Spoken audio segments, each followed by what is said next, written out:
No yellow notebook. 9-year-old Jaira has a favorite notebook in her home in the Marshall Islands. The notebook has a bright yellow cover and a metal spiral binding.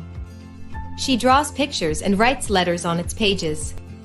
All her drawings and letters go to one person, the man who gave her the notebook, Grandpa Bob in faraway Texas.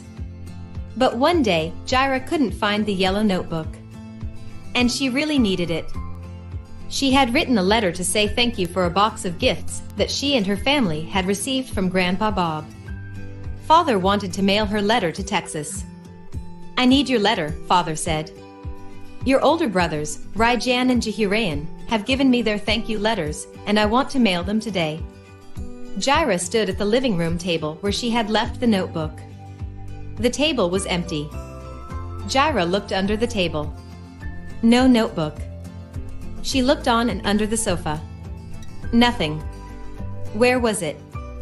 Going into the kitchen, she looked on the counter and in the sink. Nothing. She didn't think that the notebook was in the refrigerator, but she checked just in case. Inside, she found yellow squash and yellow bananas. But no yellow notebook. Jaira searched in her bedroom. Nothing. Now she was worried. She didn't know where else to look. She had carefully written the thank you letter when her missionary family had received the box from Grandpa Bob. She also had drawn a picture of a girl, herself, with a happy smile. Where was the notebook? Jaira slowly made her way back to the living room. She clearly remembered putting the notebook on the table after showing her letter and the drawing to Father. She looked at the empty table. Father was waiting. What could she do? Jaira suddenly remembered what she could do. She could pray. Father always told her that she could pray to God about any problem. Now she had a big problem. Jaira sat down on the floor in front of the table.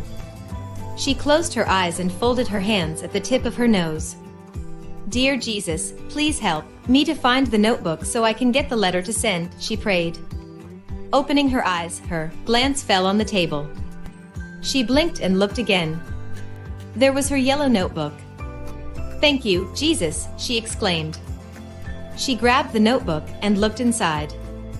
Her letter and drawing were still there. "Wait, Daddy," she called. "I need to write a letter." Sitting down in front of the table, Jaira wrote a second letter to send to Texas. "I want to tell you that God answered my prayer," she began. 3 years ago, your 13th Sabbath offering helped build a school in the Marshall Islands where Jaira's parents, missionaries from the Philippines, taught children about the God who answers prayers. Thank you for your offering this quarter that will help another Pacific Ocean mission school in Palau.